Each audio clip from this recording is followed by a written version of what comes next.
Thanks a lot, Jim. It's always so interesting. How do you figure this out? And here's two situations, and we're not sure how the outcome's going to be. And I guess that's why we have all you people here this morning. Before we break up into our tips group, I'm going to ask John Bragney. He's the president of the South Metro Denver Chamber of Commerce to come and tell us a little bit about what's going on. John is big into social media, loves this, and does an amazing job running the chamber. John Bragney. Well, testify. Here's my request to you all. I have a favor.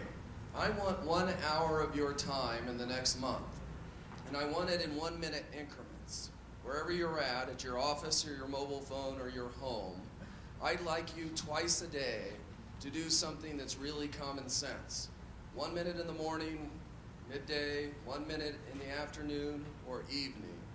And that's to say something very, very nice about someone within your spheres of influence. I know many of you do this all the time anyway, but I'd like you to do it consciously. And I'd like you to take a little bit more of your time instead of, hey, great meeting, or nice to see you, Joe, and say something positive about their talent, their character, their background, and do it very intentionally. And I have a reason for this request. It's not about you. Often we try to put out what we want to put out to our customers, our clients, our potential customers or clients. But I'd like you to just go back 15 years ago and think about how good it felt, and occasionally it still happens today, when you receive a really nice thank you letter or a note from a customer. Somebody that's bragging about you directly or a member of your staff on why they liked your product or service. And they took the extra time to really put in some adjectives and adverbs that made them think that they really like you. And some of you probably used to pin it up on a bulletin board, or shared it with a spouse or a loved one, or read it aloud during a staff meeting. And I want to suggest to you that the power of LinkedIn and Facebook and Twitter, all these Web 2.0 tools, are not just twice as important to brag about someone online, but exponentially important, in the hundreds or thousands fold. I have a specific request for this. It's economic development. I want the world to know how cool Denver is. Now, I'm in Centennial, and you may be in other cities, but I want millions of people to know who you like and respect, and I want this to go viral.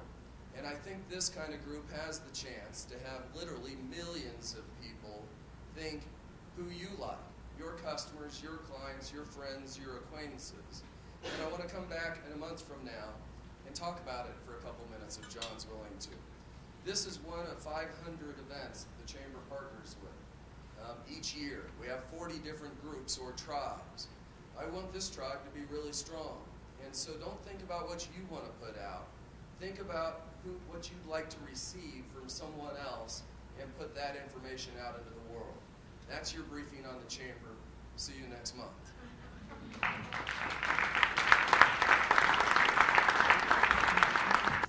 What we're going to do now is talk about social media in general. So these are going to give you guys the opportunity to share what you know, learn something from the people around you, and to be part of our social media community that we're building here. As we like to say, join the conversation.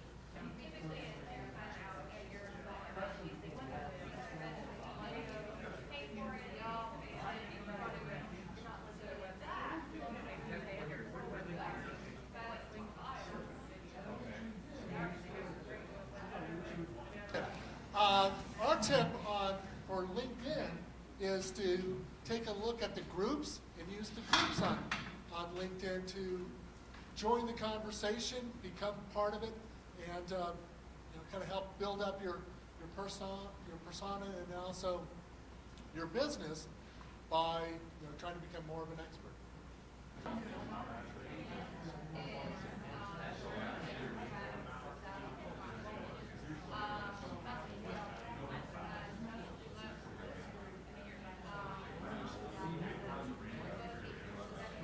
YouTube is very searchable, so it's really important to be monitoring it regularly, for good or bad. So whether it's yourself or you assign someone to do it, you should be monitoring it on a regular basis to see what's out there about your company.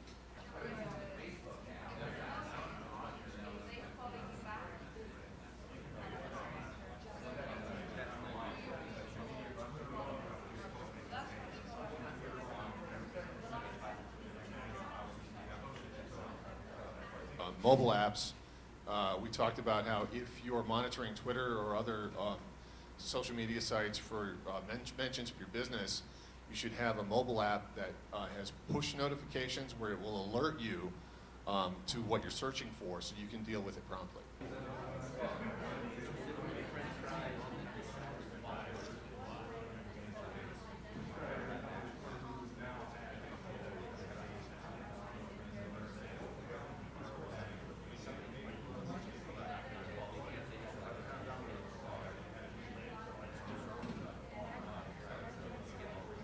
We were discussing two things this morning.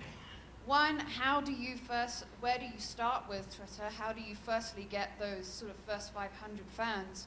And secondly, what do you do with those fans? So firstly, we spoke a little bit this morning about Twillow.com, Twellow.com. This has come up in some of our previous meetings, but for those of you who are new to that, that's a great way to find fans who are interested in what you do or what you sell in their profile. For example, I own a tea store. I sell tea online, and so I looked for tea drinkers. And anyone who has tea drinker in their profile was flagged, and I could follow them. And then after that, you can actually see who follows you back. So that's a really good way to kind of start to accumulate those first 500 fans. After that, we were talking about, well, how do you get more fans naturally after your first sort of few hundred? What we've found has really helped us is be consistent, which is something we learned through John a few months ago. Be consistent, have a 10 a.m. tweet, have a 3 p.m. tweet. Your 10 a.m. tweet should always be about your industry. Your 3 p.m. tweet should always be about what you offer. So that's a good example of how to be consistent. People become familiar with what you do on a daily basis, and we haven't searched for people for, I don't know, we've got our last 500 through not even searching through them. They just keep coming. So that's really been a good tip for us.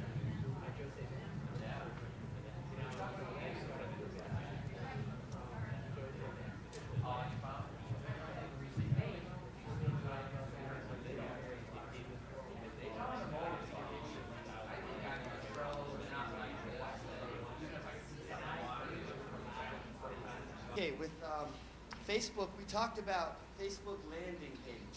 So this is something new for me that I've recently started looking into, and there's some organizations I work with that are claiming that they use the landing pages very effectively. So I'm gonna see as I look more into it. But part of what a landing page is within Facebook, within the page, you can define which page people will land on when they come to the page. By default, it's the wall that's in your Facebook page, but you can change that to any of those other tabs that's within that Facebook page.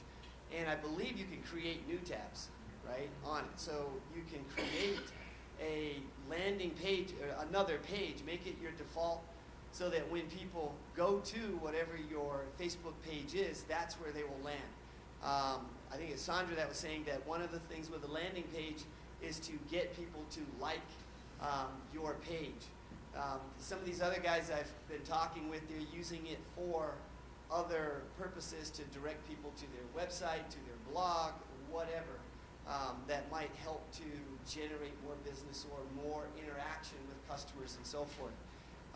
Some of the statistics that we just talked about is that 23%, that you make it a 23% conversion to like if you have no landing page and people land on your wall, and maybe more like a 47% conversion to like if you have a landing page and it somehow encourages them to like your page. On March 18th, we're going to talk about social media's role in your search engine placement. What role does all of this take in how people are going to find you? I want to thank again our sponsors. I want to thank Jim from Minor and Brown. Thank you very much. And you guys have a fantastic weekend. All right, enjoy.